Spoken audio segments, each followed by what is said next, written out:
আরিফ মুর্শিদাবাদ জেলার লালবাগ কলেজের ছাত্র। একদিন বিকেলে সে তার বন্ধু রাহুলের সঙ্গে বসে চায়ের দোকানে গল্প করতেছিল। হঠাৎ সে বলল, ভাই এখন বাইকটা খুব দরকার, কলেজে যাওয়া আসা অনেক ঝামেলার হয়ে গেছে। রাহুল বলল, হ্যাঁ হিরো টিভিএস রাইডারগুলো দেখ অফারে চলছে, এইটুকুই কথা হয়েছিল।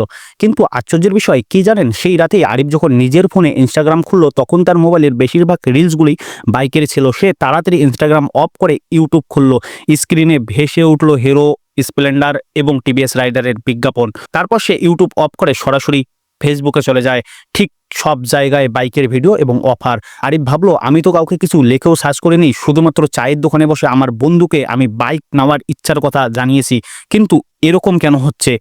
এই ঘটনা শুধু আরিফের না, এমনটা হয়েছে হাজার হাজার মানুষের সাথে। আপনার সাথেও কি কখনো এমনটা হয়েছে? কমেন্টে জানাতে ভুলবেন না।